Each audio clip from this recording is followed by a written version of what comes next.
anything in which you are deficient in, you could become more proficient in. And that's pretty obvious, right? But because of that, what that just means is the areas of your deficiency which cause you discomfort, which cause you pain, which contribute to things in your life that you don't want, that you're not enjoying, that are not optimal to you, your family, those around you, your sphere of influence. Well, you have the power to address those things.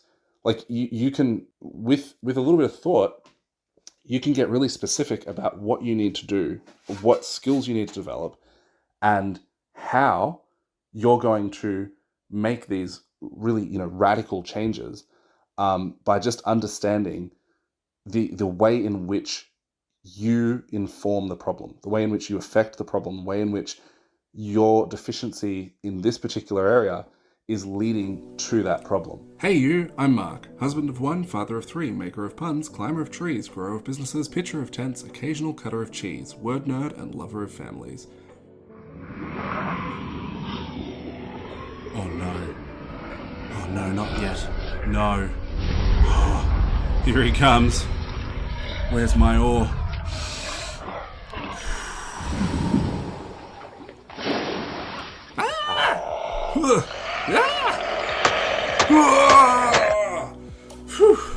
Showed that Kraken who's boss.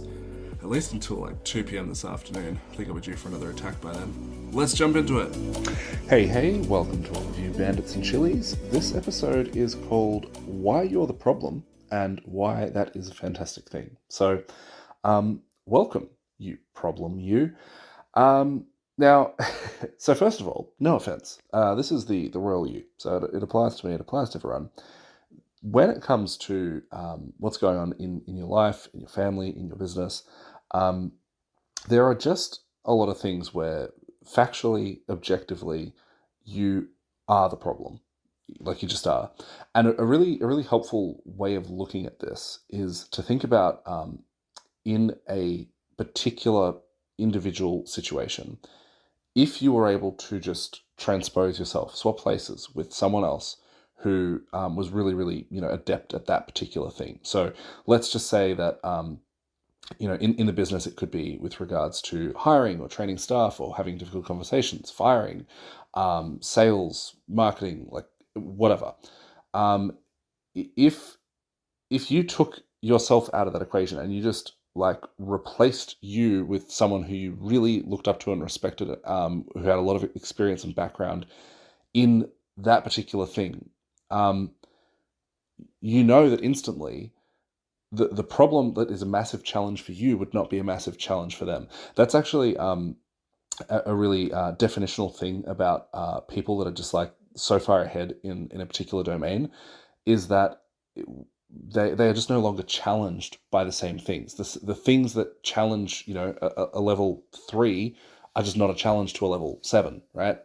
So whatever that looks like, whether that's, lifting weights or whether that's, having difficult conversations, or whether that, like, they're literally not difficult conversations. The same weights that were difficult when you started going to the gym versus someone who is competing at the Olympics, they're not challenged by your weights. And it's the same with all other aspects of life. All other skill sets that can be developed along the same lines, and those things are just simply not a challenge.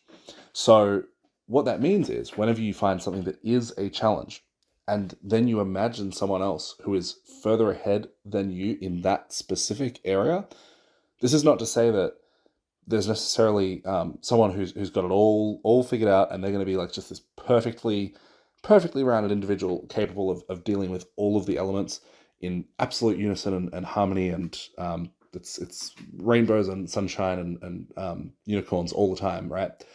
But there is progress to be made in all of those sort of individual areas, in all of those individual verticals. And so when you look at it that way, just by simply, hearing this, thinking about it, accepting that, yeah, okay, that's valid, right? Someone else could do so much better at me in this particular thing and in that particular thing, and therefore since what is challenging to me would not be challenging to them, and so ergo I am the problem. Well, why that's a fantastic thing is that you are also the solution.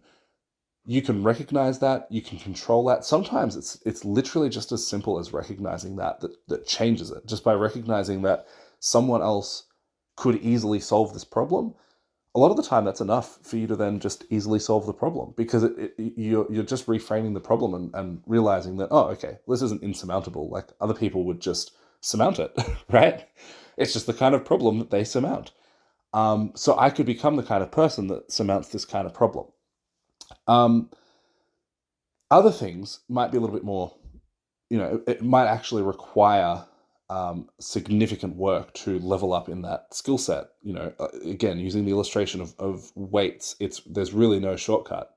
You just have to put in the reps, get the strength which builds up over time. You can't you can't put all of like the year's worth of reps in 1 week and get the year's result. Like, it just doesn't work that way. It's something that there is a factual elapse of time that has to happen. But with other things, you can kind of get further ahead quicker than you might otherwise think, if you weren't looking at it through this particular lens of, well, it would be really, really easy for so-and-so to solve this problem. So a little bit of a quick framework for this is, firstly, identifying what the particular skill is that would solve this problem. So is it actually, because sometimes it's a disguise. Sometimes it seems as though the skill that you need is one thing and it's just masquerading as another. It might seem as though you need a skill that is maybe like this, I need these particular soft skills or these people skills or whatever to influence this conversation or to make this, transition smoother, or I need to be a better communicator or a better able to cast a vision or whatever. When in reality, maybe the skill is just accepting that you're not going to make everyone happy, and just accepting that you don't need to be a people pleaser, and just accepting that sometimes the right decision is not the best decision for everyone. And so there's a skill set involved in that, but in a lot of ways, it's kind of easy to develop that, because once you just accept the truth of that thing, it's pretty easy to implement. I was listening to something recently. I can't actually remember who said this, but they were talking about how so many people get stuck on things and they get hung up on things with this present focus bias, where they, at the expense of an awkward 15-minute conversation, will suffer the pain of not having that conversation for years of their life, maybe forever, because they don't want to address this thing. They just completely avoid this one conversation that they could be having, which maybe the conversation would be over in 15 minutes, maybe the awkward effects of the conversation would be over in 48 or 168 hours, who knows. And then you move on, and then 3 months from now, a year from now, 5 years from now, 10 years from now, that problem is so far in the rearview mirror, and it's opened up so many other things by just having dealt with it directly, and getting into the habit of dealing with those things directly. So that would be a good example. I know this is kind of a vague generality. This is a bit of a weird episode in the way I'm approaching this. I feel like this is. I can sense that I'm saying a lot of things that make sense to my brain in a very abstract way, and I'm not sort of giving a lot of specific examples. So I hope that this is landing. I hope it's making sense to you. And if it's not, if it is, great, fantastic. But especially if it's not, can you reach out to me and can you let me know that? Because I would really appreciate that feedback, and I would appreciate the opportunity to be able to clarify what I'm saying here, because it is a little bit abstract the way that I'm approaching this. I'm kind of recognizing that as I'm laying this out. So anyway, first framework is identifying which skill it actually is that you would require. And a way to do that is kind of in conjunction with the second framework of imagining transposing someone else into that situation. So if you imagine, okay, I am going to swap out myself in this particular setting and situation for just like some crazy person. Like let's just imagine that Elon Musk is dropped into my situation. Like, what is he going to do differently? How is he going to approach the situation? And so sometimes by making that swap, you can kind of identify what the quality that you're looking for is by the person that you picked, because you go, okay, well, like, what's he going to do? Okay, so it's this particular quality, it's this skill set or this particular strength that person is going to use to solve the problem. So kind of step 2 may help to clarify step 1 if there's ambiguity about what the actual skill is that you're needing to address. But then also the other benefit of step 2 in and of and for itself is that you can get a pretty good idea of how much of this problem you already understand how to solve. So even though in that example, you cannot just swap Elon Musk into your position and have him solve the problem, your imagination is a really powerful tool, and you can effectively swap him into that situation in as much as that individual exists in your mind, and what you understand about them and about the way that they approach things and their mentality and whatever it is, you can imagine that avatar of a person addressing this problem. And it's kind of like the concept of letting your dreams die for you. You can imagine all of these scenarios and see which ones would play out well, how they would work, and all of that kind of thing. So if you see, by putting someone else into that seat and you kind of watch their avatar run through and and work through these problems and go, yeah, that played out really well. Well, then you can assess, well, what can I do to model what I think that person would do? And as simple as that might sound, that is profoundly different to you imagining yourself solving the problem in 3 different ways. Because if you put someone else in the seat who you know is definitely like this is not a challenge for them. It's like, I know that person is just going to solve this problem. They're just going to come in, they're going to do the thing, and they're going to solve it. Well, then the way that you are watching this play out in your mind is you already know the ending. You know that it ends with this problem being solved. And so then you're not like kind of guessing at the pathway. You maybe are still guessing at the pathway, but you know that there is a pathway. That's like a crucial difference in that kind of transposition exercise. And then the third way, the third element of that framework is translating that transposition into what you can realistically do about it right now. Like what are your next 3 steps? What are your next 3 moves? What actually needs to happen? And depending on what the thing is, maybe it's like you need to have like a long-term horizon on it, and so you're breaking it down over, the course of 5 years and a year and 3 months and 1 week and today and the next hour, whatever it is, right? However you want to break it down. But if it's like, let's just use the example of one really difficult conversation or one like acute issue that you need to address.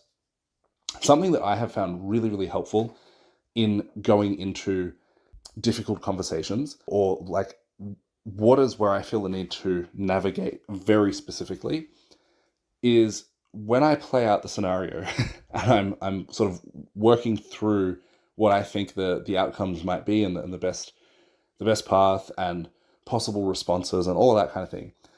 I like to write out the really specific things, really specific steps and information that I think needs to be exact, especially like if I want to say, for example, something in a very precise way, I will write out the quote of how I'm going to say that particular line. And I might just have some dot points around that kind of leading into this part of the conversation, but it's like, this is the line. This is the thing that I need to really convey and get across in a very precise manner.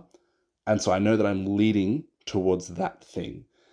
And so then having that clarity around like kind of the anchor points of either the conversation or a key sort of turning point in a problem, that just helps to give a little bit of structure and stability and clarity into whatever the situation may be. So again, like I said, a little bit abstract, but circling back to the theme. Why you're the problem, why that's a fantastic thing. anything in which you are deficient in, you could become more proficient in. And that's pretty obvious, right? But because of that, what that just means is the areas of your deficiency which cause you discomfort, which cause you pain, which contribute to things in your life that you don't want, that you're not enjoying, that are not optimal to you, your family, those around you, your sphere of influence. Well, you have the power to address those things. Like you can, with a little bit of thought, you can get really specific about what you need to do, what skills you need to develop, and how you're going to make these really, radical changes by just understanding the way in which you inform the problem, the way in which you affect the problem, the way in which your deficiency in this particular area is leading to that problem. This kind of reminds me of the concept. I can't remember who said this. I don't know if this was a Brandon Vaughan quote or Joshua Latimer, maybe. I'm not really sure. But that basically you have all of the systems in your business. Like they all exist. It's just that a lot of them are terrible, right? And it's the same for like life. Like any systems, whatever you're doing, the system is there. And the example could be given that if you do not follow up with your customers, then you have a zero-touch follow-up system, right? Mm-hmm. So you have everything laid out. Everything is running correctly according to the coding in the program now. It's just that there are bugs baked in, and everything is calibrated. I feel like this is maybe also kind of bordering on like a Jim Rohn quote, which is essentially like, I feel like I'm misattributing this one as well, but basically that your bank balance is correct. Like whatever the bank balance is, it's correct. It's not a mistake. That is just the natural result of all of the factors that combined to lead to that outcome. The same with your weight or your cardiovascular fitness or any other quantifiable or even the inquantifiable, but really for the sake of looking at it, it's more helpful to think about it as quantifiable things where it's like a specific number such as weight or a bank balance. But every single thing, these are just the results. It just is. You got third place, like you just did. So when you look at the things that led to that and the systems that you have in place, the heuristics, mental shortcuts that you take in your thinking to lead to that outcome, or the way that you approach things, the things that you spend time on, spend money on, give attention to, the intake that you have, in terms of entertainment, in terms of content, just all of that, the balance of everything that you are, everything that you do, everything that you consume, everything that you bring, all equates to whatever it is that the outcomes that you get. Now, obviously, there are also total externalities to that. For the sake of this, taking on full accountability for things is, on the one hand, terrifying, but on the other hand, it is so empowering and it gives so much clarity, because when you understand that you completely control and can impact what is happening and why something is wrong, and because you're the problem, you can then also be the solution, then that just changes the way that you're able to play the game. And it's such an important thing. And I feel like everyone kind of understands this on some level. And I feel like I feel like I've known this for a long time, but then it was only maybe, I don't know, I want to say like maybe 12 or 18 months ago that I really kind of started to really solidify my understanding of this. And then I think that got leveled up even again, probably close to 8 months ago or something, with just some books and things that I was reading at the time. And you know how it is, right? Sometimes around a particular topic, information just merges and integrates in a really interesting way, and you start to see particular things with a lot of clarity. And this was like one of those topics which has just like kind of come together in a lot more sharp focus than it had previously. Anyway, it's such a super important thing. I just wanted to like ramble and rant about it. Would really appreciate your feedback on this random rambling rant. Your challenge for today is to think of a person for whom something that is currently challenging you would not be a challenge for them, right? Hope that makes sense. Yeah, I'm pretty sure it does. And if not, then that can be a challenge deciphering what that means. And just to end on a note of you not being the problem, but instead it being me that's the problem, here is the lame dad joke for today. What has 5 toes, but is not your foot? My foot. All right. That's it. Have an awesome day. Make someone else's day awesome. Call or text someone who randomly popped into your head. Check how they're doing. Catch ya. Bye. Are you picking up what I'm laying down? Are you sniffing what I'm stepping in? If you're looking for a really valuable community centered around building your business, being really intentional with your spouse and kids, and if you think you can tolerate my terrible dad jokes, then join Family-Oriented Business Growers. It's awesome. There's self-paced challenges designed to help you solve key pain points within your business in short, intentional sprints. There's awesome people in there doing awesome things who have experience with stuff that can help you having stood where you stand. You'll benefit from what's in there, we'll benefit from having you in there, you legend you, and best of all, it's totally free and also free of toxic shenanigans because we don't tolerate none of that. The mission of the group is to help 250 family-oriented home service business owners reclaim 5 hours per week for what matters most whilst growing their business this year. So jump in there and get amongst it. Join via warplan.au, that's warplan.au. Oh no. He's early. Warplan.au. Catch you in there.